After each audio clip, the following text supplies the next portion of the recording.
sur Africa numéro 1, c'est le grand débat. Le grand débat, Francis Laloupeau. Merci d'écouter Africa numéro 1. C'est le grand débat de l'actualité internationale sur la radio africaine. Avec nous dans ce studio, le docteur Félix Achadé, consultant en santé publique, Doussi Saïssi, journaliste, les deux débatteurs polémistes du jour. Et avec nous dans quelques instants, Jacques Cheminade, un candidat à la présidentielle française contre le fascisme financier. Je cite, Jacques Cheminade, qui a lancé sa campagne le 15 octobre dernier. 15 ans après sa première candidature à la présidentielle en France en 1995, un candidat en guerre contre la City et Wall Street et le péril financier. Certains l'appellent le revenant et la presse a multiplié le mois dernier des articles pour rappeler le parcours de cet homme inclassable, un candidat iconoclaste qui suscite les colibés des uns et la curiosité des autres. Celui qui se bat autant contre le dessèchement du lac Tchad que pour l'avènement d'une société basée sur les capacités créatrices de l'homme ne laisse personne indifférent. En tout cas, le grand débat donc reçoit aujourd'hui Jacques Cheminade, candidat à l'élection présidentielle de 2012 en France, président du parti Solidarité et Progrès. Jacques Cheminade, bonsoir. Bonsoir, merci de me recevoir. Bienvenue dans le grand débat. Alors rapidement, votre profil professionnel. Vous êtes diplômé de l'école des hautes études et commerciales, c'est HEC, Paris, licencié en droit, ancien élève de l'ENA, promotion Jean Jaurès, 76-69, bonne promotion. Non? Le nom, oui. Oui. La promotion, je sais pas. Ancien fonctionnaire à la direction des relations économiques extérieures, c'est la DREE du ministère de l'économie, des finances et de l'industrie. Alors Jacques Cheminade, vous avez déclaré le mois dernier, je vous cite, j'ai choisi de me présenter à l'élection présidentielle de 2012 parce qu'aucun des autres candidats ne s'attaque à la question fondamentale qui est le passage nécessaire d'une société libérale basée sur la mondialisation financière, une société basée sur le développement des capacités créatrices de l'homme. Alors selon vous, les partis de droite gèrent les peurs, comme s'il était impossible de changer de système, et la gauche cultive les humiliations. Fin de citation. Alors, vous affirmez vous battre pour un nouveau système. Alors, j'aimerais bien que vous nous définissiez d'entrée de jeu comme ça. Et, ce système, à quoi ressemblerait-il? Il ressemblerait à quelque chose, on dit voilà. Aujourd'hui, les banques d'affaires et les banques de dépôt et de crédit, c'est une seule et même chose. Et ce pouvoir est centralisé en Europe, à la City et dans le monde entre le City et Wall Street. C'est un pouvoir impérial, c'est un empire. Ce n'est pas une nation. Ce n'est pas les nations qui portent à la guerre, ce sont les empires de ce type. Un empire monétaire ou monétariste et qui pratique une politique d'oppression. C'est la politique classique de l'empire anglais et de l'empire français. Les Africains, mieux que personne, savent ce que c'est. Cette politique est aujourd'hui appliquée au niveau du monde. On l'a appliquée aux pays d'Amérique du Sud avec les conditions posées par le FMI. Maintenant, on l'applique en Europe, on l'a vu en Grèce, on le voit maintenant en Italie. En Afrique aussi, il y a les ajustements structurels, notamment en Afrique. Cette querelle? Je veux dire, ces mesures qu'on a appliquées en Amérique latine, on les a appliquées également en Afrique. Oui, bien sûr. C'est ça. L'Afrique a été le premier pays opprimé par ce système impérial. Et on prétend... Monsieur Guénaud, qui avait rédigé le discours de Monsieur Sarkozy, a dit l'homme africain n'est pas rentré dans l'histoire. Depuis Cheikh Anta Diop, on sait que le berceau de l'humanité est en Afrique. D'ailleurs, peut-être pas seulement en Afrique, mais qu'il y a plusieurs berceaux de l'humanité. Mais l'Afrique a été un des berceaux absolument fondamentaux de l'humanité. Nous ne serions pas là si l'Afrique n'avait pas été là. Moi, je croyais avoir compris, en fait, votre corpus idéologique en 95. Et à la fin de votre campagne en 95, je me suis rendu compte que je comprenais pas vraiment, quel était, le contenu précis, en tout cas, les contours précis de cette, de ce qu'on peut considérer comme votre système idéologique. Alors, comment construire et comment vous définissez votre système en dehors des catégories actuelles, gauche et droite? Je dirais que mon cœur est à gauche, mais j'avais été socialiste pendant j'ai été socialiste, oui, et tout ce qu'a fait la gauche m'a beaucoup déçu. Ce social-libéralisme m'a paru tout à fait contraire à toute l'histoire de la gauche de Jaurès et de Blum. Oui. Et Monsieur Strauss-Kahn a incarné tout à fait, je parle pas de sa vie intime, je parle de sa vie publique, a incarné tout à fait cette dérive pour moi. Et François Hollande? François Hollande, c'est différent. Oui. François Hollande, c'est un homme qui quelque part voudrait bien faire, mais qui ne veut pas être quelqu'un prenant trop de risques. Il a dit il faut une présidence normale. Or nous sommes dans une situation mondiale qui n'est pas du tout normale. Nous sommes dans une situation d'oppression financière et en même temps cette oligarchie financière, qui est un principe d'oligarchie, n'est pas quelque chose qui peut amener un futur, qui peut offrir un avenir à l'humanité. D'accord. Alors, c'est quelque chose qui engendre la guerre. Vous n'êtes plus socialiste alors? je dirais, si Jaurès était socialiste, je me sentirais socialiste. Oui. Si les gaullistes étaient gaullistes, je me sentirais aussi gaulliste. Je veux bien, avant de continuer le débat, c'est de définir précisément dans quelle catégorie vous vous situez, puisque vous rejetez la droite. Vous considérez que la droite gère les peurs et que la gauche produit de l'humiliation pour les citoyens. Je dirais, on est un peu comme en 1940. Il faut constituer un parti de la résistance. Qui n'est pas encore constitué. Les choses, qui n'est pas constitué. Non. Et mon ambition, c'est de redéfinir les frontières politiques en fonction de ça. Oui. Ceux qui sont contre la mondialisation financière, contre l'oppression des peuples, et pour un retour, je dirais, à des politiques qui relèvent en réalité les politiques impériales du 19e siècle, sous une forme soi-disant moderne. Et de l'autre côté, tous ces courants qui peuvent converger dans un pays comme la France, qui sont le socialisme de Jaurès ou d'un Charles Tillon à la Libération, qui sont tout le christianisme social, celui inspiré par Léon XIII, qu'on retrouve chez Jean XXIII, qu'on retrouve en France dans tout le courant de Maritain, des abbés démocrates bretons, tout un courant du christianisme social, le courant gaulliste de rupture et un certain courant du Parti radical qui est celui de Jean Zay, de Mendès France. Donc tout ça doit former une unité contre cette mondialisation financière. Et lorsque quelqu'un comme Arnaud Montebourg parle de démondialisation, je pense qu'il se trompe. Il faut combattre la mondialisation financière. La mondialisation est quelque chose qui existe. La définanciarisation, alors comme disent certains. Voilà, je dirais la définanciarisation. C'est-à-dire revenir à des institutions où l'argent est décidé démocratiquement, on décide démocratiquement où il va.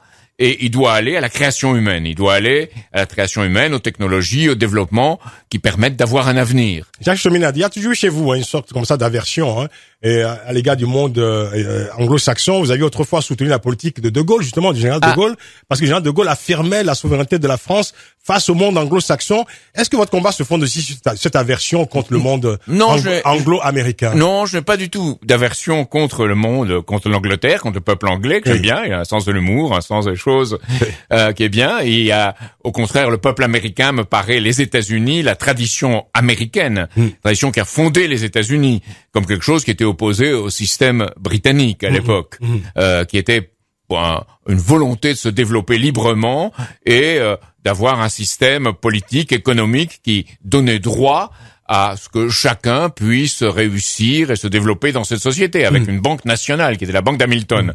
Ce système-là est tout à fait dans le sens de ce que je voudrais. Ce qui est, par contre, le vice dans ce système, c'est ce domaine historique de l'Empire britannique, qui est héritier d'ailleurs de l'Empire vénitien, qui est lui-même héritier des empires précédents. C'est cette conception impériale qui ne respecte pas les nations, qui ne libère pas la liberté des peuples. Le gouvernement du peuple, par le peuple, pour le peuple, ils ne le respectent pas. Pour eux, c'est un groupe qui a la connaissance, pour ainsi dire, donnée, qui exerce un pouvoir et pour qui ce pouvoir n'a pas de limite.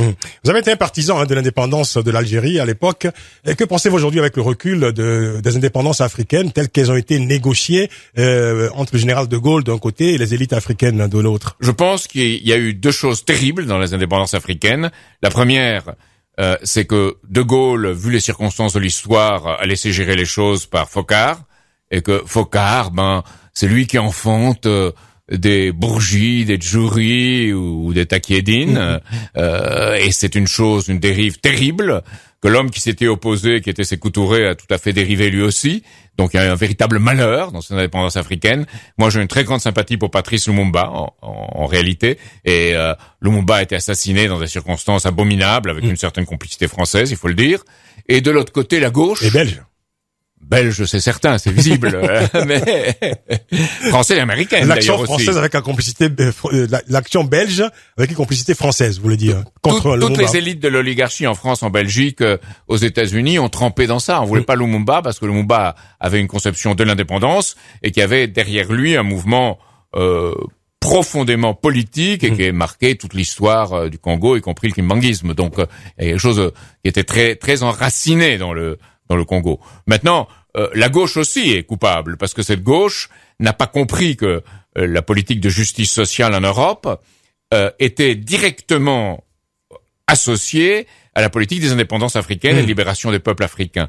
Et pendant très longtemps, elle a fermé les yeux, et on sait le rôle de François Mitterrand lorsqu'il était ministre de l'Intérieur pendant la guerre d'Algérie. Je m'étendrai pas là-dessus. Bien sûr. Vous êtes un Auvergnat né en Argentine. Hein.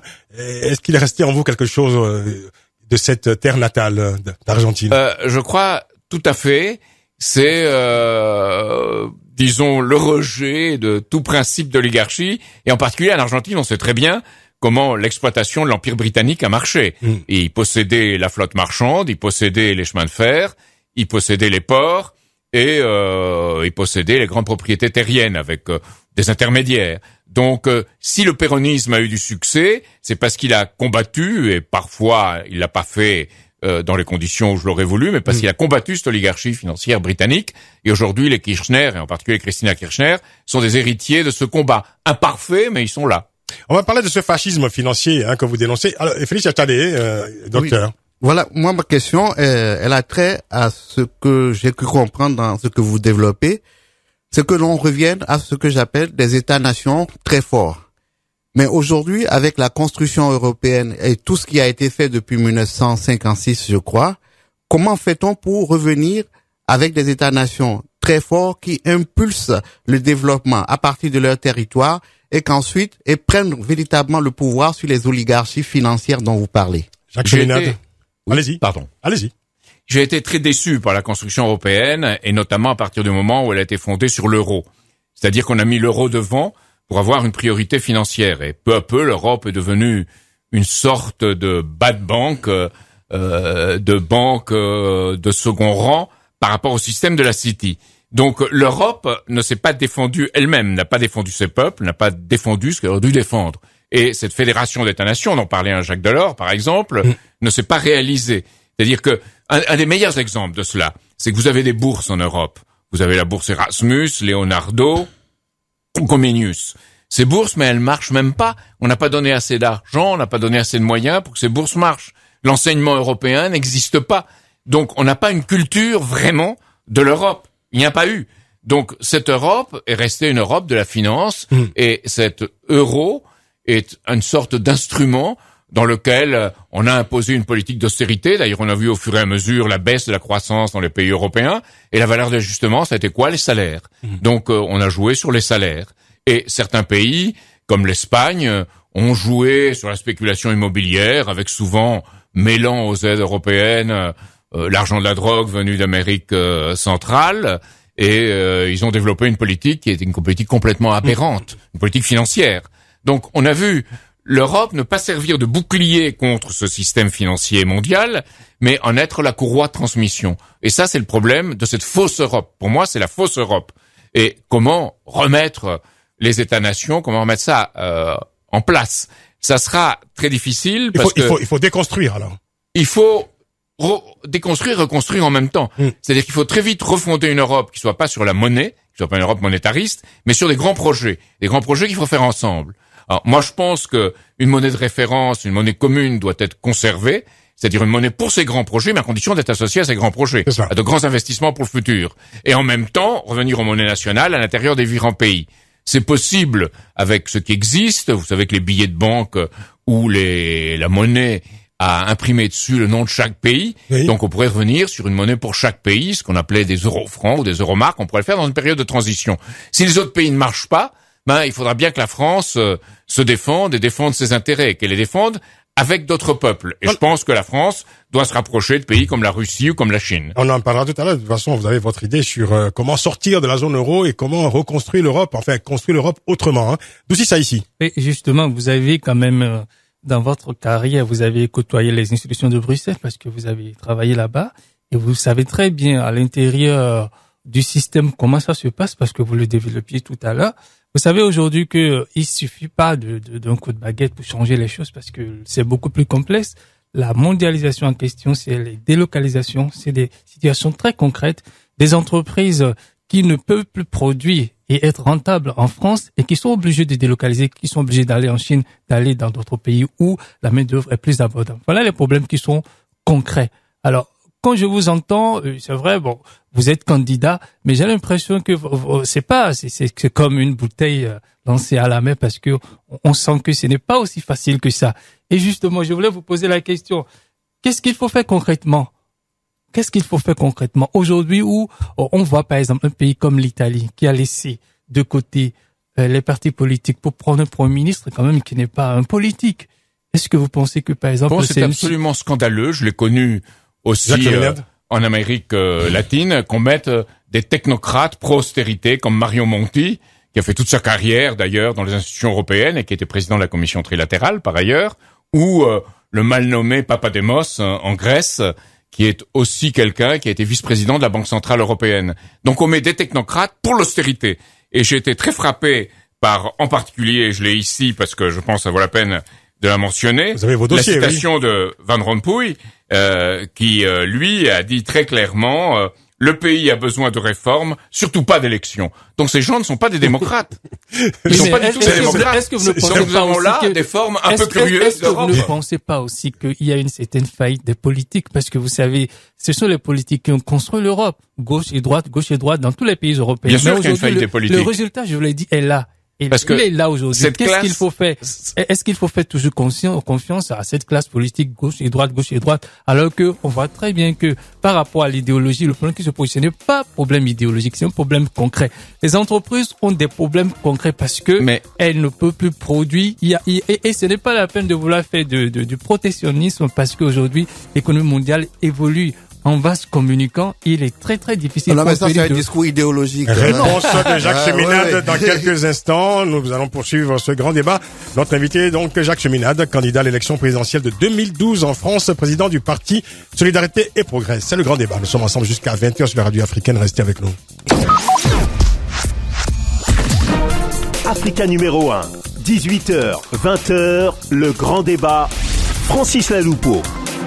Suite du grand débat avec notre invité Jacques Cheminade, candidat à l'élection présidentielle de 2012 en France, président du parti Solidarité et Progrès. Nous parlons du programme particulier, très personnel. Enfin non, pas personnel, parce que personnel ça peut vous ramener à vous-même, mon cher Jacques Cheminade. Ils ont un programme quand même plutôt iconoclaste, en tout cas qui ne ressemble pas aux autres programmes, puisque vous rejetez d'un côté les recettes de la droite, de l'autre côté, je dirais, le résultat plutôt de la gauche, et vous posez donc une sorte de troisième voie comme ça, qui est à construire. Qui est un retour au débat de l'époque où Mendès France et De Gaulle débattaient. C'est ça. Là, voilà un débat intéressant. Et autour de vous, les deux débatteurs polémistes du jour, Félix Achadé, le docteur Félix Achadé, et aussi ça ici qui vous posait la question à l'instant de savoir s'il faut finalement virer les politiques, quoi. Je dirais, vous savez, si on veut comprendre, vous avez des politiques qui ont été les complices du système, de ce système financier qui s'est mis en place, qui est un système d'oppression et de destruction. Il s'appelait Saddam Hussein, il s'appelait Milosevic, il s'appelait Kadhafi. Le système lui-même les a détruits à partir d'un certain moment, parce que il veut passer à une phase qui est l'actuelle, qui est une phase de domination absolue, où on n'a pas besoin d'une marionnette ici ou là, on veut des protectorats, on veut des tutelles, c'est ce qu'on propose en Italie. Écoutez, quand même, aujourd'hui, Nicolas Sarkozy dit, moi je veux bien aller en Italie, pour convaincre les politiciens italiens qu'il faut aider Monti à être au pouvoir, parce que l'austérité est nécessaire et l'Italie doit se soumettre à ces austérités. Vous dites que Sarkozy, ce n'est pas le maître, mais le serviteur des banques françaises et européennes, et vous réduisez toute son action à cela. Je pense que il est déterminé par cet environnement. Ces hommes politiques sont déterminés par cet environnement. Et dans ce sens, vous savez, quand Mitterrand avait attaqué Giscard d'Estaing en l'appelant le petit télégraphiste de Varsovie parce qu'il était allé auprès de Brejnev. Eh ben maintenant, c'est plus des télégraphistes, mais c'est des webmasters de ses intérêts financiers, les gens qui sont en place. Donc le problème. Pourtant, la droite est convaincue aujourd'hui que aucun autre plan de redressement ou de rigueur plutôt n'est possible à part celui proposé aujourd'hui par le pouvoir. Alors, vous savez, Fillon a dit la France est en faillite. Moi, je pense que c'est le sarkozysme et Fillon qui sont en faillite. Enfin, une fois qu'on a dit ça. Parce qu'il n'y a pas d'alternative. Ils n'ont pas idée de faire quelque chose et de dire voilà, il faut changer l'orientation politique dans le monde et il faut prendre des risques pour ça. Il faut dire aux États-Unis, Obama a servi Wall Street, il a servi les gens qui l'ont aidé à prendre le pouvoir, et il a fait une politique qui est finalement dans la continuité de celle de Bush, père et fils. Pourtant, il avait l'air d'être un peu rebelle comme ça, de combattre justement Wall Street, de combattre justement les banquiers. Il n'a rien combattu du tout. Oui. Il a même lancé une politique qui est dans la suite de celle de Cheney. Il a gardé Guantanamo et il a dit qu'il le fermerait, il l'a pas fait. Et il fait une politique avec des drones d'assassinat ciblés dans le monde, qui est une politique absolument invraisemblable. On assigne des citoyens américains, ils sont ce qu'ils sont, mais ils sont américains, comme Al-Qaroui au Yémen. Jacques Cheminade, c'est quoi le fascisme financier selon vous? Définissez-nous donc ce terme, parce que c'est un terme violent. Hein. Et certains vous ont parfois même qualifié d'antisémite, hein, et quand vous dénoncez notamment le cancer de la banque Rothschild. Vous savez, j'ai jamais dit ça. Il faut dire qu'on vous charge. C'est pas moi. On vous charge de tous les mots. C'est pas moi. Moi, je vais pas parler. Jamais du cancer de la banque Rothschild. Oui. J'ai pas de sympathie pour les intérêts Rothschild, mais j'en parlerai pas de cette façon, parce qu'il y a eu des Rothschild qui ont financé la résistance, et d'autres en Angleterre, donc vous démontez traditionnels dans l'Angleterre. Qui vous a été prêté. Ce terme, vous le démontez complètement. Le cancer financier, oui. Hein. C'est ça, d'accord. Le cancer financier, oui. Mais il y a des collabos partout. Il y a des collabos qui sont de toute confession et de toutes origines, qui ont joué le jeu de ce système. Ce que je pense profondément, c'est qu'il faut rompre avec ces orientations qui ont prévalu dès la mort de Roosevelt. Le fascisme financier, précisément. Ça a prévalu les gens qui ont attaqué Roosevelt. Aux États-Unis, on a tenté de faire un coup d'État contre Roosevelt. On faisait l'éloge de Mussolini dans toute la presse américaine. Toutes les banques américaines soutenaient un régime de ce type aux États-Unis. Roosevelt a eu le mérite de le combattre, comme il a pu. On a eu aujourd'hui ce système qui s'est remis en place avec des hommes politiques qui tous lui ont cédé et qui ne font pas face. C'est ça le véritable problème. Et ce fascisme financier et ce principe d'oligarchie, c'est de penser qu'il y a des êtres humains qui sont faits pour dominer, pour être en place. Le système doit être basé sur la monnaie et la manipulation des marchés monétaires. Et il y a des êtres humains, on doit faire ce que les Anglais appellent le downgrading, c'est-à-dire faire en sorte que ils ne viennent pas inquiéter ceux qui sont en place, et on est prêt à tout pour ça. Et quand le système n'est plus capable d'assurer un avenir, il commence à parler de dépopulation, de malthusianisme, et il est incliné à aller vers une politique de guerre. Et aujourd'hui, tout ce qui est dit, toute cette flotte américaine déployée, 2 porte-avions dans l'océan Indien, dans le Golfe Persique, un porte-avions en Méditerranée orientale, les armes nucléaires déployées, le président Pérez d'Israël, qui est un homme raisonnable, normalement, qui n'est pas un fou religieux, ni un fondamentaliste, ni un extrémiste, qui dit l'option militaire passe avant l'option diplomatique vis-à-vis de l'Iran. C'est effrayant, parce qu'on s'aperçoit que toute une classe politique dans le monde, pas seulement en Europe, a choisi cette politique de fuite en avant, qui est la politique d'une oligarchie aux abois, qui pratique ce type de politique-là dans les périodes de crise comme celle d'aujourd'hui. Jacques Cheminade, vous avez votre casque, c'est parfait. On est un auditeur qui nous appelle et qui va s'adresser à vous, Monsieur Benoît. Monsieur Benoît, bonsoir. Oui, bonsoir. Nous vous écoutons. Déjà, je voulais vous remercier pour parler de Patrice Lumumba, qui est pour moi un grand homme, qui inspire beaucoup l'action politique à l'heure actuelle. Et je voulais poser une question à Monsieur Cheminade. Oui. Donc je lis ma question. En quoi la mesure du Glass-Steagall est-il la préparation pour la politique de reconstruction? Mais la question est très claire. Ce n'est que la clé. La politique de Glass-Steagall. Merci. Alors, la politique de Glass-Steagall, c'est sous Roosevelt en 1933, la séparation d'un côté des banques d'affaires, des banques qui opèrent sur les marchés, des banques de dépôt et de crédit qui prennent les dépôts des gens et qui font du crédit à l'économie. Donc on sépare les deux. Alors qu'en France, aujourd'hui, on a les banques universelles qui mélangent les deux.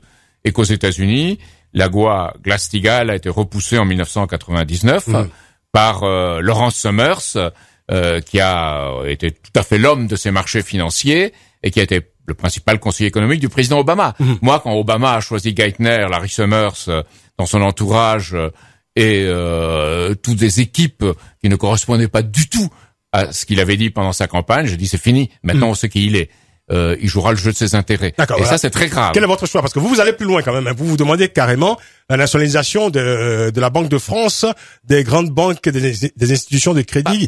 C'est un peu comme le lendemain de la Seconde Guerre mondiale, quoi. Pas nécessairement. Oui. Je crois, on fait Glass-Steagall et on voit ce qui se passe. Oui. Et Glass-Steagall, c'est pas une mesure technique, hein. C'est une mesure politique. D'accord. Parce que les banques d'affaires qui ont spéculé, si elles ont perdu, si elles perdent, eh bien, tant pis pour elles. Elles font faillite. Et on les laisse faire faillite. D'accord. À ce moment-là, on ne les renfloue pas. On les renfloue pas. Il faut pas renflouer les banques et d'affaires. Et à ce moment-là, ça suppose en France de décortiquer ce qui est banque d'affaires et ce qui l'est pas dans les activités de la BNP. Vous savez que la BNP, la Société Générale, la BPCE et le Crédit Agricole ont triché dans la présentation de leurs comptes récemment. Et elles ont dit voilà, nos obligations que nous avons émises ne valent plus ce qu'elles valent. Donc la baisse de la valeur de nos obligations fait qu'on peut voir ça comme un gain parce que voilà, elles valent 50% de moins, donc on fait passer ça comme profit. C'est absolument invraisemblable, c'est-à-dire qu'ils perd-gagnent. Donc ces banques-là sont en train d'opérer de façon désespérée, parce qu'on fait ça, ces genres d'artifices comptables, quand on est dans une situation désespérée.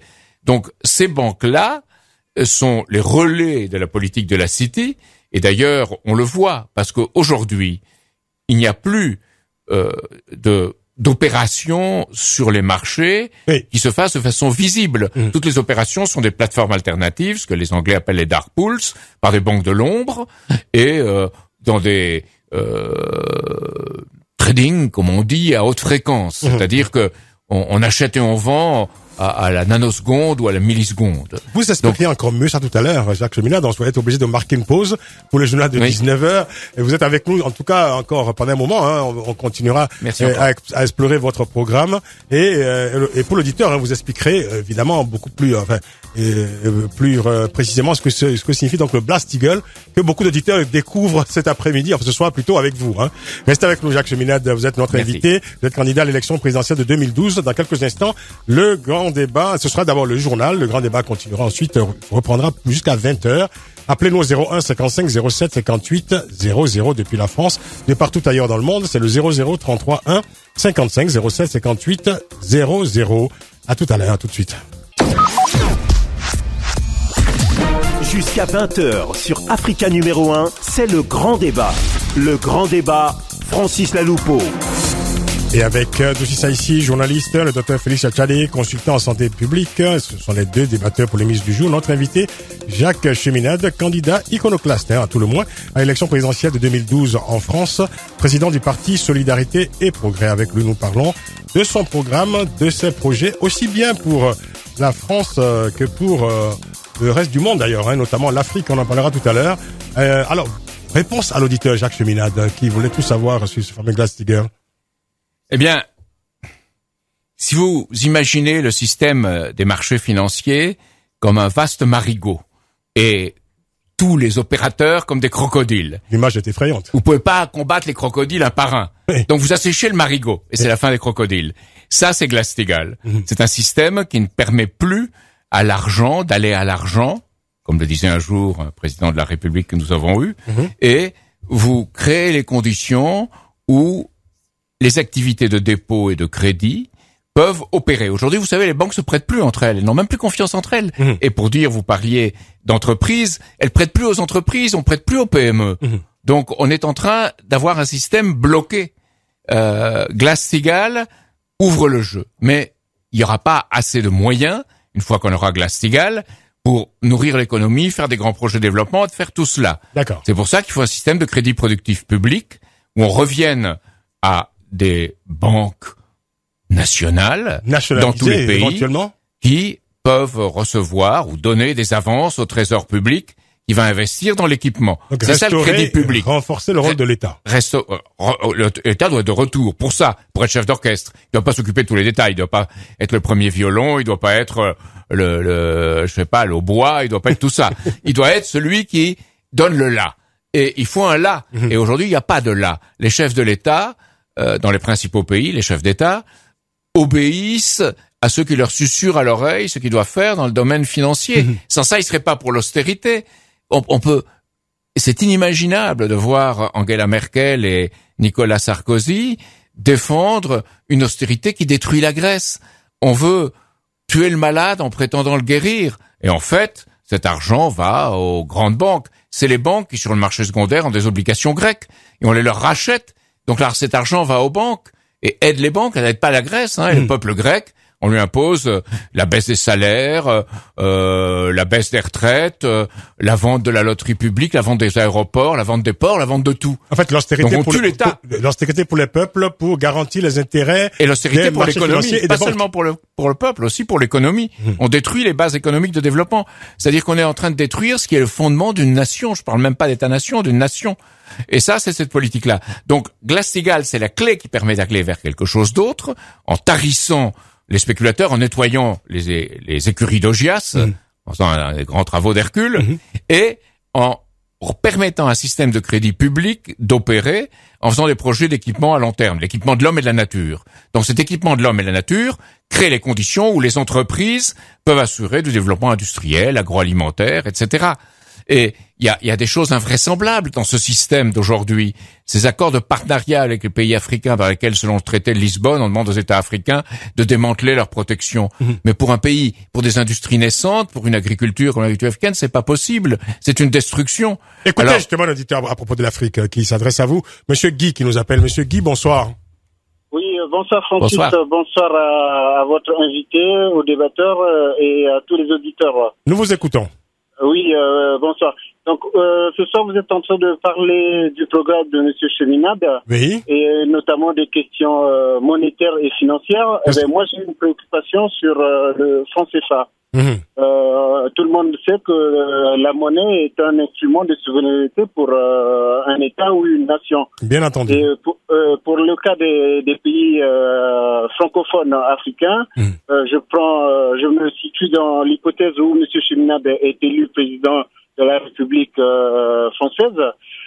Si les présidents africains aujourd'hui disent que le franc CFA tel qu'il est, son fonctionnement actuel ne nous convient plus et qu'il faut le faire évoluer ou le moderniser, Oui. quel sera son point de vue là-dessus? Votre point de vue, oui. Autre question, Allez-y. deuxième volet. Allez-y. Est-ce que les présidents africains auront la possibilité ou pourront se déplacer, voyager sans tenir informé l'Élysée? Francis, vous m'avez compris, récemment, le président béninois a dû venir visiblement s'expliquer parce qu'il a effectué un voyage où l'Élysée n'était pas au courant. Pour faire son rapport de voyage en Chine, oui, c'est ça. Voilà. Oui. Ça, c'est dernière question. Que pense-t-il de l'idée du FMA, le Fonds monétaire africain qui pourra? Et l'idée du Fonds monétaire africain. FMA, le Fonds monétaire africain, dont on parle là. Très très bien. Jacques Cheminade, alors votre avis sur le franc CFA, alors cette fameuse arme de dépendance massive à l'égard de la France. Chaque pays a droit à la souveraineté nationale et dans les indépendances, la souveraineté nationale aurait dû aller de pair avec la souveraineté monétaire, qui fait partie de la souveraineté nationale, donc c'est évident.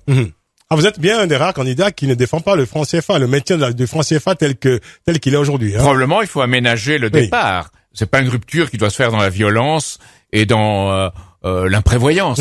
Mais je pense, oui, tout à fait, que les pays africains doivent prendre en main leur destin. Et ce qui est, je pense, très important dans cette prise en main d'un destin serait la coopération entre la France et la Chine. Ensemble. Et vous savez qu'avec le système actuel, les Chinois sont en train de dire on veut pas mettre de l'argent dans l'Europe parce que les Européens sont trop fainéants, ils travaillent pas assez et ils font pas assez d'efforts. Donc on a un changement nécessaire en Europe pour une vraie politique de développement. Alors je pense pas que les Européens soient des fainéants, mais je pense que ils sont dans un système de subordination vis-à-vis de ses intérêts financiers qui font qu'on a développé une société de services. Maintenant, 14 à 15% du produit intérieur brut et de l'emploi en France, c'est dans les services. Il y a que l'Allemagne qui a réussi à maintenir une industrie, mais comment elle l'a fait? En exportant vers d'autres pays européens. C'est-à-dire, c'est pas bien sorcier en faisant une première monte dans les pays de l'Est. Alors, Donc, c'est pas un vrai développement. Donc il faut ce développement mutuel à nouveau. Il faut la rupture, en tout cas. Il faut que ces pays-là conquièrent en tout cas la souveraineté monétaire, c'est clair. Mais la France aussi. Et la France aussi, parce que la France a besoin aussi du franc CFA, d'ailleurs. Et à ce moment-là, il y a des associations possibles, mais avec des projets. La monnaie doit pas être quelque chose qui passe avant tout. Et ce qu'on a fait comme un instrument impérial, hein, ça, c'est clair. Mais enfin, c'est un vestige colonial, manifestement. Bien sûr, c'est clair. Bien sûr. Alors, mais la monnaie doit être au service des grands projets, l'hôpital, l'école, le laboratoire, et pas comme l'idée du FMI, fermer l'école, fermer l'hôpital, fermer le laboratoire pour atteindre une société où vous serez équilibré. L'équilibre ne vient jamais. Parce qu'on tue le patient en prétendant le guérir. C'est vrai qu'on s'est beaucoup étonné en Afrique, des préconisations du FMI, qui préconisait d'ajuster, en tout cas, de privatiser la santé et l'éducation. Et demandez-leur aux dirigeants africains ou demandez aux Hongrois si Monsieur Strauss-Kahn a changé la façon dont fonctionne le FMI ou Madame Lagarde.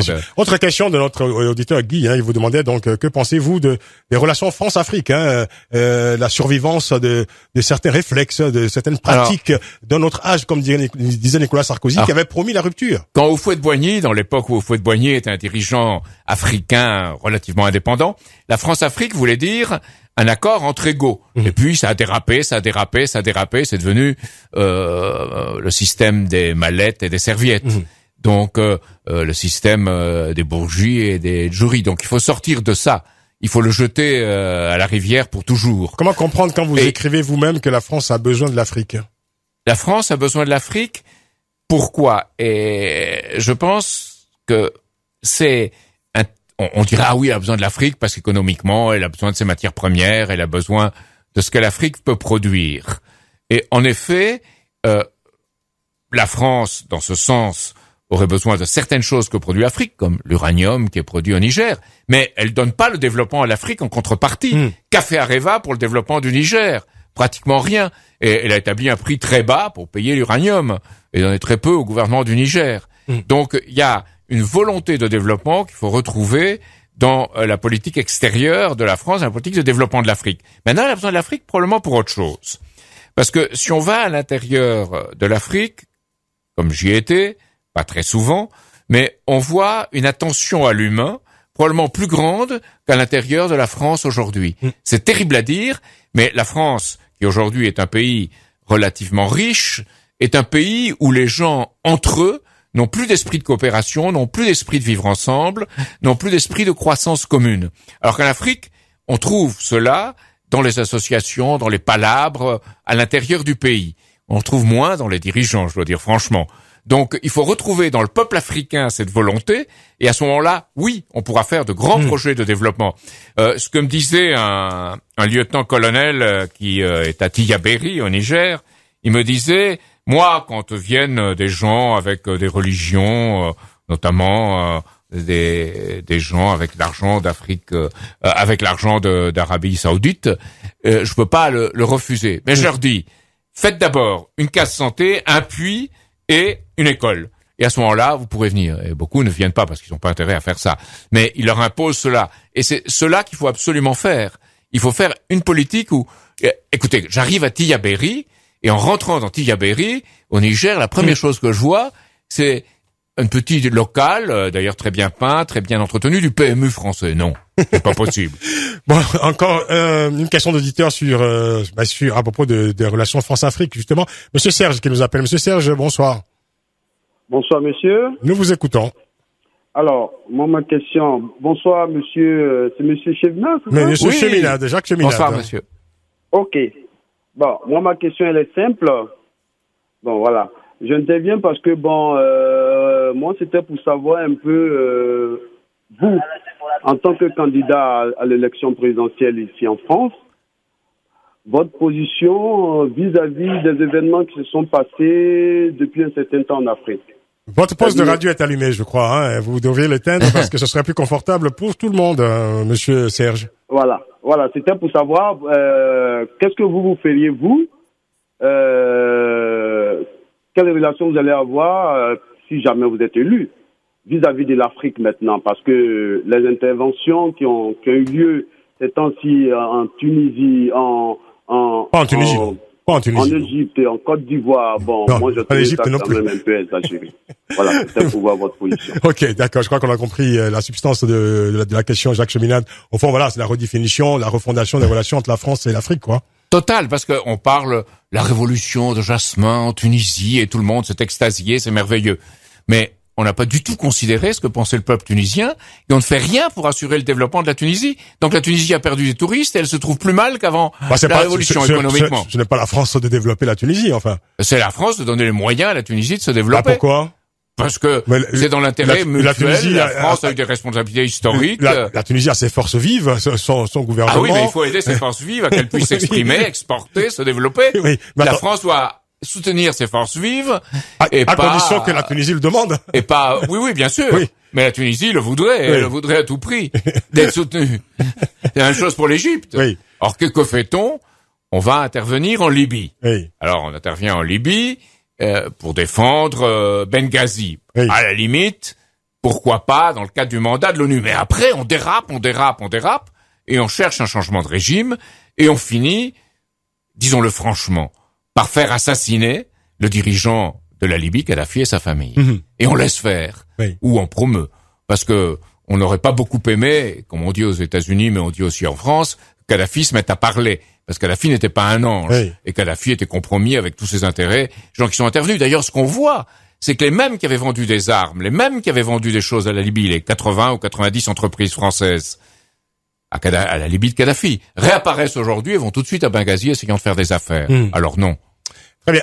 Félix Attalé, on revient aux questions monétaires, je crois. Oui, je voudrais revenir à une question économique. Vous êtes élu dans la première quinzaine du mois de février. Il n'a pas les 500 signatures encore, hein, Jacques Cheminade. Mais j'espère bien qu'il aura les 500 signatures. Je souhaite.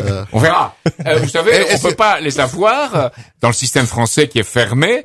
On peut pas les avoir avant, disons, que le Conseil constitutionnel les certifie, ce qui est début avril. C'est-à-dire la vraie campagne, c'est 3 semaines. C'est inouï. C'est-à-dire qu'aujourd'hui, on n'est pas en campagne, officiellement. Alors tout le monde l'est. C'est une hypocrisie totale. C'est une hypocrisie. Les formulaires n'ont pas été distribués. Et puis, d'un point de vue démocratique, c'est inique aussi. Parce Tout à fait. que ça ne permet que les candidatures des appareils qui sont constitués, qui sont à la solde des pouvoirs. Ce que vous ne savez pas, et que presque personne ne sait en France, vous n'êtes pas les seuls, moi je ne savais pas non plus, c'est qu'aujourd'hui, dans une élection présidentielle, les dépenses sont remboursées pourvu qu'elles soient prouvées, ce qui est très bien, mais sur la base de 3 types de recettes. La fortune personnelle, bon, les riches, ça va, il n'y a pas de limite, il n'y a pas de plafond. Oui. Les prêts des banques, il n'y a pas de plafond. Et les prêts des partis politiques, c'est tout. Et les partis politiques, évidemment, ceux qui sont en place sont financés par les quêtes que 90 millions d'euros qu'on distribue chaque année pour ceux qui ont des voix aux législatives ou des élus au Parlement. Et pour pouvoir présenter des candidatures et être remboursé dans une élection législative, il faut 5% des voix. Or, si vous les avez pas, vous n'êtes pas remboursé. Oui. Et vous avez dû imprimer vos affiches, vos bulletins de vote, tout ça. Alors que dans un pays comme la Suisse, par exemple, vous avez un bulletin de vote qui est imprimé par l'État avec le nom de tous les candidats et vous mettez une croix devant celui qui vous convient. Donc la France est un système, je dirais, de Louis-Philippe, un système tout à fait financier, c'est la projection du financier dans l'univers politique. Dossier ça ici. Justement, par rapport au financement de la campagne électorale. Dossier c'est patienté. En 1995, vous aviez eu des problèmes par rapport à votre campagne parce que votre compte de campagne n'a pas été validé par Mon compte de campagne a été invalidé par le Conseil constitutionnel. A été rejeté par le Conseil Mais constitutionnel. Roland Desmar, reprenez par la suite que vous n'étiez pas le seul, mais vous avez trinqué pour tout le monde, quoi. Demandez à Jacques Robert, qui était membre du Conseil constitutionnel, qui vous dise ce qui s'est passé. Qu'est-ce qui s'est passé? Nous, on veut savoir. Alors, ce qui s'est passé est très simple. Roland Dumas, qui a un accord avec un peu tout le monde, vous savez qu'il vient de déclarer dans une publication lyonnaise, un magazine lyonnais, qu'il avait lui aussi transporté les valises pour Mitterrand. Oui. Donc bon, il a tout fait finalement. Un président du Conseil constitutionnel qui fait ça, c'est un peu étrange. Oui, donc ils se sont dit, ce Cheminade, c'est l'empêcheur de tourner en rond. Non, celui dont vient tout le mal, c'est l'empêcheur de tourner en rond. Donc on dit voilà, il a eu des prêts de personnes physiques qui à l'époque étaient autorisés pour financer sa campagne. Or, ces prêts, il les a présentés sans intérêt. C'est ce qu'on m'avait dit de faire au Conseil constitutionnel même. Hein. Et l'absence d'intérêt dénote une intention de don, donatrice, on requalifie en don. Il dépasse les dons, on rejette. Or, en France, le Code civil dit qu'un prêt se caractérise par le fait qu'il faut rembourser son caractère restitutoire, comme on dit, avec ou sans intérêt. Donc, ils sont assis sur le Code civil pour me rejeter. Alors que Balladur a été accepté, alors qu'il y avait...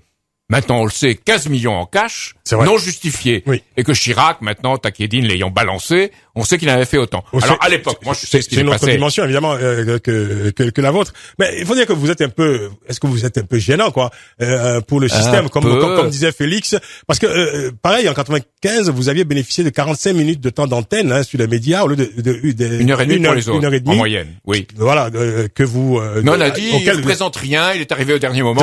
Qu'il ait les 500 signatures de maires. On est allé près de chaque maire pour essayer de leur faire dire qu'ils avaient signé malgré eux. On vous a fait aussi une réputation un peu sulfureuse, hein, 92, hein.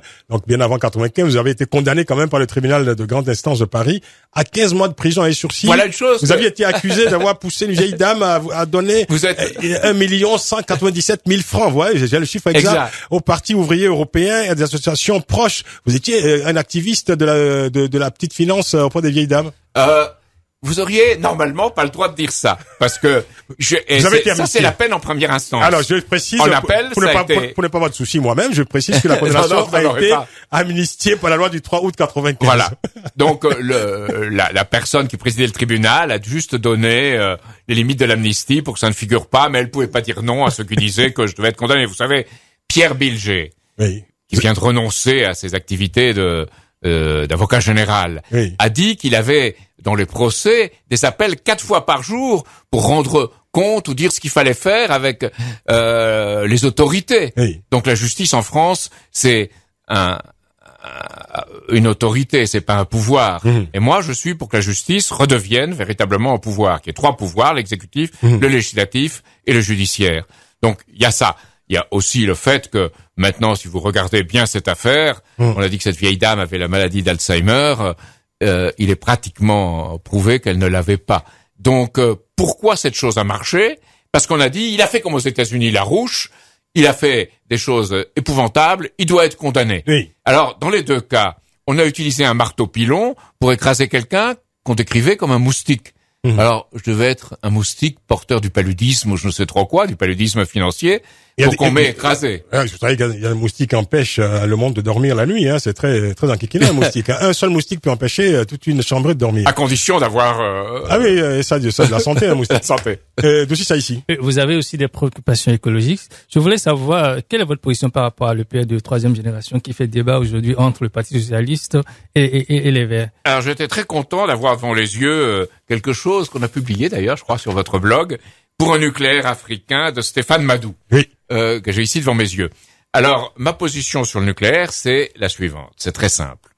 On va vers des formes qu'on a appliquées dans toute l'histoire humaine, de densité de flux d'énergie de plus en plus élevées, par rapport aux matériaux utilisés, par rapport à l'unité de surface et aux êtres humains nécessaires. Et c'est toujours dans ce sens-là que cette densité du flux a permis d'apporter plus d'énergie à une société pour le développement de la population. Et qu'en particulier, il le faut pour les régions qui ne sont pas encore rentrées dans une ère de développement suffisante, comme le pays africain ou le pays asiatique d'ailleurs. Donc il faut absolument le nucléaire, mais pas le nucléaire des nucléocrates, pas le nucléaire qu'on a bloqué à un certain moment de son développement. Il faut qu'il y ait un débat sur le nucléaire dans lequel on informe la population et dans lequel on explique bien les différences entre Fukushima, Flamanville et la 3e génération. Les nucléaires. Vous êtes pour. Oui, bien sûr que je suis pour. Mais pour le nucléaire de l'avenir. Pour le nucléaire. Je voulais vous poser la question aussi, par rapport à l'écologie. Vous êtes défenseur du lac Tchad. Et je voudrais savoir votre position par rapport à l'écologie en Afrique. Vous disiez tout à l'heure dans votre... ça dépend ce qu'on appelle l'écologie. Non, je voulais quand même rectifier quelque chose. Vous disiez tout à l'heure qu'il y avait plusieurs berceaux de l'humanité. Donc c'est l'Afrique qui est le berceau de l'humanité. Ça c'est une parenthèse. Alors par rapport au lac Tchad, comment est-ce que vous êtes retrouvé à défendre ce lac? Parce que... vous devancez ma question, allez-y. Si on est-ce qu'on peut vous garder encore 10 minutes après? Oui, après bien la sûr. Pause? Très bien, vous restez avec nous, alors. Si on ne réveille pas, si on ne remet pas en eau le lac Tchad, il y a 30 millions d'êtres humains qui sont autour, et 100 millions qui pourraient en bénéficier, qui seront dans une situation désespérée, avec les pêcheurs opposés aux agriculteurs, les agriculteurs opposés aux éleveurs. Il faut réinstaurer du vivre en commun. Et pour ça, il faut les moyens, il faut l'eau. Il faut un poumon d'eau dans cette région de l'Afrique. C'est un projet italien, non? Il y a 2 projets. Oui. Il y a un projet relativement moins important. Transaka Non, il y a un autre projet qu'aujourd'hui on essaye ceux qui défendent essayent de défendre en disant que Transaqua c'est beaucoup trop, ça ne peut pas se faire, c'est trop pour l'Afrique, c'est un projet pharaonique, etc. Il y a un premier projet qui est de prendre les eaux de l'Ubangui, du Chari et les amener dans le lac Tchad. Oui. Puis il y a le projet Transaqua qui est de prendre l'eau sur tout le bassin du Congo dans la partie supérieure et de l'amener sur à peu près 2000 kilomètres jusqu'au lac Tchad avec 100 milliards de mètres cubes par an et de dégager probablement entre 50 et 75 000 kilomètres carrés de terres cultivables le long de ce canal qui amènerait l'eau et autour du lac Tchad. Et à ce moment-là, de pouvoir avoir ces êtres humains qui aujourd'hui, dont l'existence est menacée, pouvoir leur assurer un avenir. Mes amis au Niger disent aujourd'hui, on est, je crois, 17 ou 18 millions, on sera 55 millions en 2050. Je leur dis non. On reparle du lac Tchad dans quelques instants. C'est votre combat personnel? Oui. C'est un combat personnel, ah oui, bien sûr. Ah, tout de suite. Mais pas le seul. Ah, tout de suite. Africa numéro 1, c'est le grand débat. Le grand débat, Francis Laloupeau. Avec Dossi Saïsi, le docteur Félix Tchadé et notre invité, Jacques Cheminade, candidat à l'élection présidentielle de 2012 en France, président du parti Solidarité et Progrès. Alors, le lac Tchad, donc, vous êtes investi dans ce projet, donc, pour lutter contre le dessèchement du lac Tchad, précisément. Excusez-moi de rectifier une chose. Oui. Je suis plus président de Solidarité et Progrès. Ah. Parce que dans une présidentielle, je pense qu'on doit pas être affilié ou être l'homme d'un parti. Depuis que vous êtes candidat, vous n'êtes plus président du parti Solidarité et Progrès. Non. Donc, vous êtes quand même l'émanation de ce parti. Oui, je dirais aussi d'autres personnes qui voudraient que je me présente, mais qui veulent pas le dire trop haut. Ah oui. Que je sois une conscience dans cette élection, notamment par rapport au Parti socialiste. Vous êtes seul face aux Français. Oui, je pense que c'est le cas de l'élection présidentielle. Ouais. Il y a l'exécutif qui est comme ça, le législatif, ce sont les partis. Hey. Ils doivent voter la loi, beaucoup plus d'ailleurs. Il faut beaucoup plus de propositions de loi en France, de élaborées dans l'Assemblée. Et il faut un judiciaire qui soit réellement indépendant. Il l'est pas en France. Alors, par le lac Tchad, il y a plusieurs initiatives comme ça que vous avez engagées dans. Alors, vous souhaitez déployer un certain nombre d'initiatives comme ça, de coopération sur les 5 continents, dit-on. Oui, bien sûr. Et les Chinois sont tout à fait d'accord pour ça, pour cette approche. Oui. Il faudrait pas que les Chinois construisent seulement des stades ou des palais présidentiels. Il faudrait qu'ils passent à ces projets. Ils le voudraient. Mais il y a les problèmes que vous savez. Et ça ne peut être fait qu'à un niveau, je pense, multinational. Et j'étais très surpris, en tout cas, de voir l'ambassadeur de Chine à Niamey parler français comme vous et moi. Oui. Parfaitement. Qu'est-ce que vous faites quand vous n'êtes pas candidat à Jacques Cheminade? Qu'est-ce que je fais? J'écris et je travaille. Oui. C'est-à-dire que nous avons une petite et moyenne entreprise qui est ce parti Solidarité et Progrès. Oui. Et nous avons des idées à développer et à faire connaître. Donc on se bat pour ces idées et surtout on se bat pour qu'il y ait un véritable enseignement de la jeunesse qui redonne à la jeunesse cette capacité de création, cette capacité d'aller dans l'inconnu, faire des choses nouvelles. On parlait du nucléaire tout à l'heure, et on disait bon, l'Afrique c'est difficile parce que les Africains n'ont pas cette expérience, il y a des difficultés, il y a eu des armes répandues partout en Afrique par cette affaire de Libye, c'est vrai. Mais en France, dans les années 50, on n'avait pas beaucoup d'expérience sur le nucléaire et on a fait des erreurs. Donc on fera peut-être des erreurs. Et plus on va dans des formes de technologie avancées, plus ces erreurs se payent. Donc, plus il faudrait de responsabilité. Et la vraie idée, c'est la responsabilité. Et ce rapport de l'homme vis-à-vis de la nature et vis-à-vis des autres êtres humains, qui est l'idée de responsabilité. Alors, moi, j'aimerais qu'on insiste maintenant un peu sur certains accents particuliers que j'entends dans votre discours. Vous dénoncez le conditionnement culturel que subissent les citoyens. Vous prenez le développement, des facultés créatrices. On entend parfois comme ça des propos dans votre propos des accents un peu mystiques, quoi. Qu'est-ce que non, pas du tout. Que signifie exactement une société basée sur les capacités créatrices de l'homme? C'est quelqu'un à qui, comme dans le Ménon de Platon, oui. On dit comment vous faites pour doubler la surface d'un carré. Comment vous faites? Oui. Et la plupart des gens aujourd'hui ne savent pas. Oui. Même des professeurs d'université. Pourquoi? Oui. Parce qu'ils ne voient pas que ce qui concerne l'ordre des surfaces oui. n'obéit pas aux mêmes lois que ce qui concerne l'ordre des côtés. Oui. Donc, il faut tracer la diagonale et doubler la surface du carré à partir de cette diagonale. Et ça, c'est ce qu'on appelle les racines carrées. Les racines carrées, oui. C'est pas une invention tombée du ciel qu'il faut répéter par cœur. Oui. C'est quelque chose qui est de l'ordre de la construction de l'homme dans la nature. Et à partir de ça, on peut jouer. Et l'enseignement doit être ludique. Donc, il est ludique, il est pas mystique. Donc, c'est le jeu. Ça n'a rien à voir avec le mystique. Ah non. La création, il faut rendre des comptes, où ça marche ou ça marche pas. Si ça marche pas, on passe à autre chose. Mais ça n'obéit pas à des critères de déduction mathématique. D'accord. Ça obéit à quelque chose qui est de l'ordre de l'intuition créatrice. Quand vous appelez, par exemple, la découverte d'exoplanètes par l'exploration, la mise en valeur humaine de la Lune et de Mars, et que vous comprenez... c'est ce qu'on fait, hein. C'est ce qu'on fait vous dites, aujourd'hui. Vous dites, connaissant alors mieux l'histoire d'autres planètes, nous connaîtrons mieux la nôtre. Ah oui? Comme c'est en connaissant d'autres cultures que nous connaissons mieux nous-mêmes. C'est un côté un peu prophétique, quoi. Un peu prêche, non? Oh, je crois pas que ce soit prêche. Je pense que c'est des choses, si on les fait pas, l'être humain ne verra pas plus loin, plus grand. On dit aussi que développer le tiers-monde, c'est prophétique et prêche, hein, parce que ces gens-là ne sauront jamais se débrouiller et qui sont en retard. C'est un peu ce qu'a dit Sarkozy dans son discours de Dakar. Donc, c'est un peu la marque cheminade, quoi, parce que c'est signé cheminade, là. Hein. Je voudrais revenir un peu sur les entreprises. Vous savez, le problème de la délocalisation. Vous savez, depuis 20 ans, que ce soit la politique de droite ou de gauche, on aide beaucoup les entreprises en France, mais le résultat n'est pas là. Tout le temps, on voit les entreprises qui sont délocalisées. La dernière fois, la BNP a annoncé que elle supprimait plusieurs postes et qu'elle va délocaliser. On sait déjà qu'elle a délocalisé dans certains pays du Maghreb par rapport à certaines de ses activités. Et vous, quelle est votre solution? Est-ce que aujourd'hui, un jeune qui veut créer son entreprise, mais évidemment, qui fait face à la concurrence chinoise que vous semblez connaître très bien, c'est pas si c'est la Chine de Mao, de Deng Xiaoping que vous aimez, mais quelle est votre solution? Qu'est-ce qu'il faudra faire par rapport à ces entreprises-là? À repasser à une société d'industrie. De la Chine de la Chine de Mao. Ou de Deng Xiaoping. Ou de Deng Xiaoping. Non, tout ça, c'est autre chose. Non, mais parce qu'il posait la question, c'était la question dans sa question. Et il se demandait si vous aimiez cette Chine-là aussi. Non.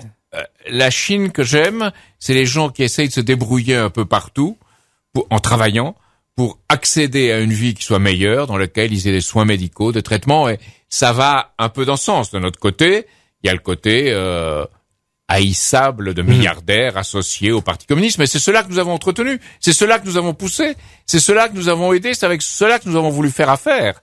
C'est pas avec le peuple chinois, hein. Et il y a une crise de l'immobilier, par exemple en Chine, qui se prépare, qui risque d'être terrible, mais qui est que le reflet des crises de l'immobilier en Espagne et probablement bientôt chez nous.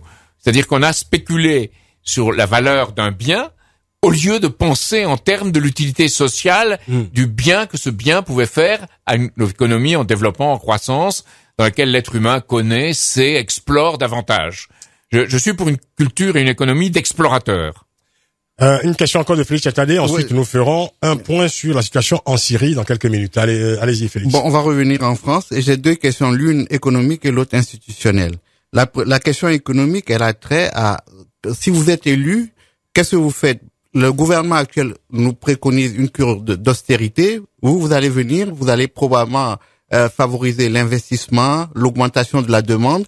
Mais alors, que faire pour limiter dans ce cas l'inflation, ou bien ça n'a pas d'importance pour vous? Je dirais qu'en France, on peut pas y arriver seul.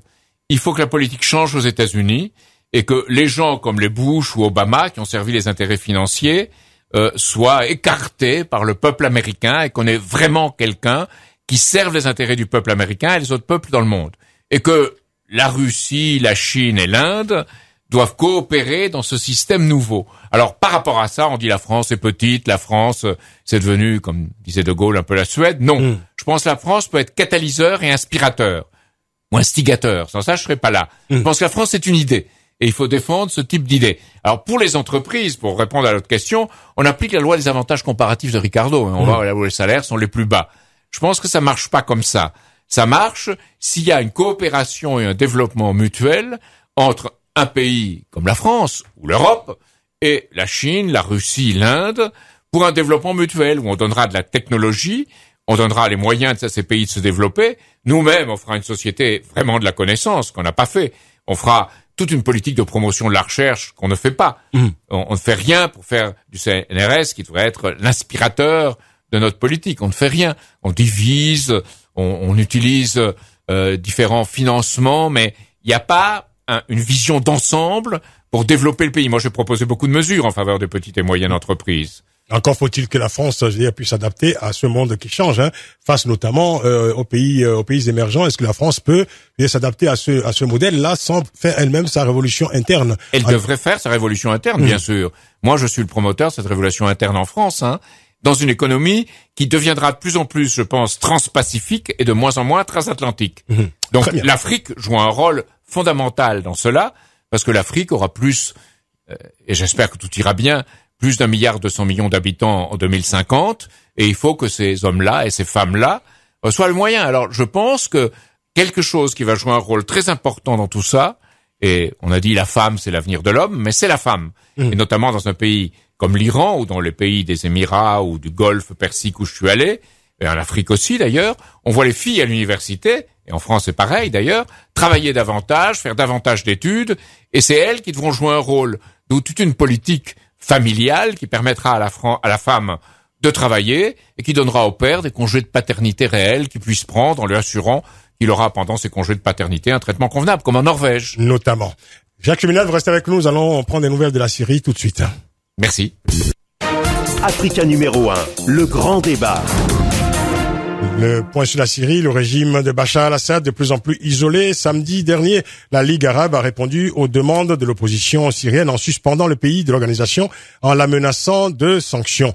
Et un camouflé pour Damas qui se retrouve de plus en plus isolé, mais refuse toujours d'appliquer le plan arabe de sortie de crise. Nous en parlons au téléphone avec monsieur Abdul Raouf Darwish, qui est président du collectif du 15 mars pour la démocratie en Syrie. Il est enseignant-chercheur. Abdul Raouf Darwish, bonsoir.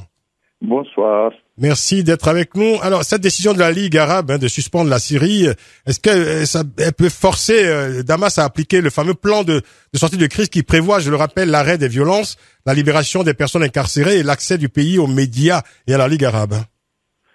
Moi, je pense que non, parce que en effet, ce régime ne peut rien appliquer. Ça fait depuis le 15 mars, il pratique la même méthode, c'est-à-dire en acceptant ou en proposant des solutions, mais le lendemain, il fait le contraire. Bon, en ce qui concerne le plan arabe, mais il était signé par le régime syrien. Ça fait depuis presque 10 jours maintenant, je pense, si mon souvenir sont bons. Bon, mais il n'a rien fait. Il suffit de regarder hier ou avant-hier 30 morts. Il continue de massacrer les manifestants. Il continue de bombarder les villes. Il continue d'arrêter les gens. Il continue d'amener les personnes, femmes, des enfants, des hommes, aux locaux de services de renseignement. On connaît les conséquences. Certains parmi eux sont décédés, c'est à cause de la torture, à cause de maltraitement. Donc, moi, je pense que ce régime, en réalité, ne peut rien faire parce que c'est un régime qui n'est pas réformable. Il suffit de regarder la structure de ce régime, la nature de ce régime aussi. Par exemple, son frère, c'est le chef de 4e division blindée de l'armée syrienne. C'est lui qui donne l'ordre à tirer sur les populations. C'est lui qui donne l'ordre à attaquer les villes. Donc, est-ce qu'il est capable de juger son frère? Est-ce qu'il est capable de juger son cousin germain qui possède 60% de l'économie? Moi, je pense, lui, le régime syrien essaie de gagner du temps. Effectivement, il a reçu un coup très dur de part de la Ligue arabe, parce que pour lui, il est tombé dans le piège à partir du moment où il a signé ce plan. Bon, maintenant, évidemment, la situation pour ce régime, c'est extrêmement difficile. En effet, il est complètement isolé. C'est pas simplement au niveau mondial, mais même au sein de pays arabes. C'est ça. Et évidemment, maintenant, on va voir disons, les conséquences et qu'est-ce qu'il a envie de faire. Encore une fois contre le peuple syrien. Bien sûr, Bachar al-Assad peut choisir aussi la fuite en avant, la politique de la terre brûlée, comme on dit. Alors cet après-midi, le roi de Jordanie a demandé très clairement à Bachar al-Assad de se retirer du pouvoir. Il faut rappeler que Abdel Halim Kadam, qui est un ancien vice-président syrien, a fait défection, on le sait, en 2005. Il estime, lui, aujourd'hui, que des dirigeants de l'armée savent que le régime est fini. Est-ce que Bachar al-Assad peut être lâché par l'armée? Est-ce que c'est une solution éventuelle pour mettre fin à la répression et à la crise? Mais en réalité, ça peut être une solution, c'est-à-dire les officiers d'autres rangs qui ne sont pas responsables ou qui ne participent pas directement ou soit indirectement dans les massacres et la répression des manifestations en Syrie peut-être c'est possible, c'est-à-dire à certains moments, ils regardent leur avenir, ils regardent l'avenir de leurs enfants en disant qu'on ne peut pas continuer avec ce régime. Mais malheureusement, jusqu'à maintenant, il n'y a pas vraiment des signes encourageants de part de ces officiers. Bien sûr. Bon, est-ce qu'il y aura quelque chose dans les jours qui viennent? J'espère, moi aussi. Parce que on évite quand même beaucoup de morts, on évite beaucoup de destruction, on évite beaucoup de malheurs pour le peuple syrien. Abdul Raouf Darwish, je ne suis pas très optimiste. On poursuit cet entretien, dans quelques minutes, 2 ou 3 minutes, maximum. On marque une pause de publicité, on revient tout de suite. Restez avec nous, monsieur Darwish. Jusqu'à 20h sur Africa numéro 1, c'est le grand débat. Le grand débat, Francis Laloupeau.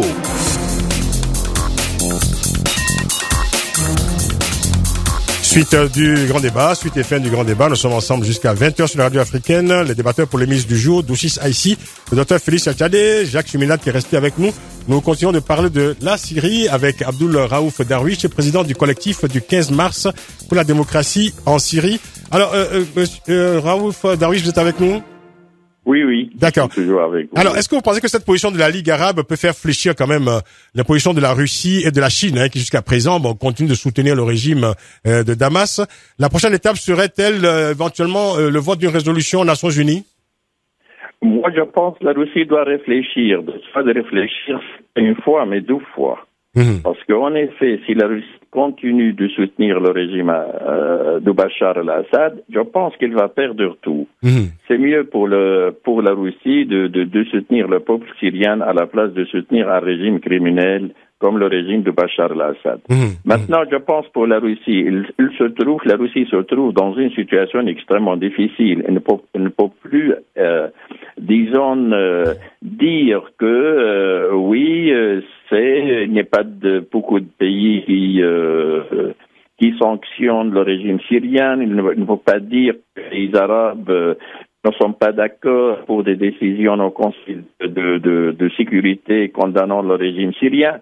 Maintenant, effectivement, la Russie, il est vraiment isolé. Il est isolé, c'est-à-dire au sein du monde arabe, c'est-à-dire des pays arabes, et aussi sur le plan mondial. Bon. Par conséquent, moi, je pense personnellement, si la Russie ne prend pas une décision de ne pas voter contre, mais je pense bientôt, elle ne vote pas contre, mais aussi ne vote pas pour, exactement comme c'est qu'est-ce qu'ils ont fait les Russes avec la révolution tunisienne, libyenne, égyptienne. Donc, à mon avis, pour moi personnellement, je ne suis pas très inquiet de la position de la Russie dans les jours qui viennent. Abdul Raouf Darwish, on va demander un commentaire à Jacques Cheminade, candidat à la prochaine élection présidentielle en France, qui est resté avec nous en studio. Jacques Cheminade, que pensez-vous de cette situation en Syrie? Alors, pendant longtemps, on a parlé de 2 poids 2 mesures, on a dit intervention en Libye, mais pas d'intervention, plutôt une sorte d'indulgence comme ça vis-à-vis du régime de Damas. Apparemment, les choses commencent à bouger. Je trouve un peu invraisemblable qu'on découvre soudain que le système des Assad est une dictature. Alors, je situe ça dans l'amitié que les puissances occidentales ont pu avoir avec Saddam Hussein, avec Kadhafi, avec Milosevic et avec la famille de Hafez, puis de Bachar el-Assad. Et on se débarrasse maintenant de ces atouts et on les utilise dans une opération de déstabilisation pour donner le prétexte à une intervention dans toute la région. Alors je comprends que d'un point de vue syrien, on défende la démocratie, on défend les droits de l'homme, c'est absolument légitime. Mais ce que je ne comprends pas, c'est que dans les pays occidentaux, tout à coup, on utilise la situation en Syrie, comme on utilise la situation en Iran, pour lancer un véritable défi géopolitique dans toute la région, avec de l'armement comme on l'a jamais vu, dans une opération qui est une opération de menace militaire, et que les Russes et les Chinois doivent ressentir et ressentent comme tel. Il y a eu des déclarations des Chinois très précises et très spécifiques sur cela. Donc, on est dans une situation géopolitique internationale extrêmement grave, et si on veut trouver un régime qui a fait des choses, quoique étant stable, encore bien pire en finançant le terrorisme et en finissant des exactions dans le monde entier, qu'on regarde du côté de l'Arabie Saoudite et des salafistes d'Arabie Saoudite. Voilà ce que j'ai à dire. Abdul Raouf Darwish, votre commentaire? Mais en effet, c'est vrai, c'est-à-dire que les Occidentaux toujours ils utilisent deux poids, deux mesures. Ça, c'est vrai. Mais il faut savoir quand même que la situation en Syrie, elle est extrêmement explosive. Ça ne date pas d'aujourd'hui. C'est-à-dire, c'est un régime criminel depuis 40 ans. La population souffre. Depuis 40 ans, c'est l'humiliation. Depuis 40 ans, c'est des arrestations arbitraires. Depuis 40 ans, il n'y a pas d'état de droit, il n'y a pas de justice, il n'y a pas de séparation entre, c'est-à-dire des pouvoirs. Il n'y a rien.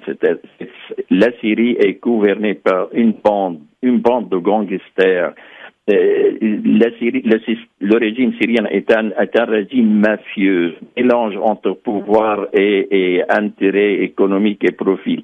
Si vous voulez, c'est-à-dire, les Syriens ne peuvent plus vivre dans une telle situation. Alors, évidemment, on peut imaginer qu'il y a des intérêts de tel ou tel pays dans les situations actuelles en Syrie. Mais c'est vrai, je ne nie absolument pas les Européens, ils ont leur intérêt, les Américains aussi. Mais je peux poser les questions aussi, qu'est-ce qu'il a fait le régime syrien pour le pays? Une partie du pays, il était occupé depuis 40 ans, il suffit de demander aux responsables israéliens qu'est-ce qu'ils disent du régime syrien. Si vous voulez, c'est quelque chose de terrible. Ce régime ne peut pas continuer. Oui. Quels que soient les buts des autres pays du monde vis-à-vis de la Syrie. C'est-à-dire soutenir les Syriens pour l'intérêt des Syriens ou soit soutenir les Syriens pour leur intérêt et pour leur stratégie politique. On a bien compris. Félix Achadé? Oui, reste avec nous, Monsieur Darwish. On écoute les commentaires des débatteurs rapidement, Félix. Oui, moi je comprends parfaitement la position politique de Monsieur Darwish, qui est un opposant qui cherche à travailler, à conquérir le pouvoir dans son pays. Il n'y a rien de plus légitime que ça. Moi, ce que je ne peux pas accepter, c'est qu'on veut nous faire croire que la révolution en Syrie passe par une intervention militaire de l'Occident en instrumentalisation de l'Organisation des Nations Unies après avoir instrumentalisé la Ligue arabe.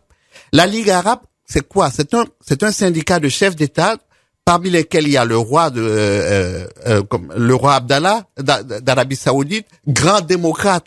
Hein? Je vous précise, Félix, que Abdul Raouf Darwish n'est pas un politique, c'est un membre de la société civile. C'est un enseignant-chercheur. Hein? D'accord, mais il a tenu un discours politique. D'accord. Francis, il a tenu un discours politique. Je vous donne son état civil. Oui, mais voilà. Il a tenu un discours politique. Donc, Abdallah, le plus grand démocrate du monde, le roi de Jordanie, le plus grand démocrate du monde. Non, il faut que l'on dise les choses telles qu'elles se passent. Il y a un jeu de domino qui est en train de se poser au Moyen-Orient. On essaie d'affaiblir les pays qui sont les moins favorables aux puissances occidentales.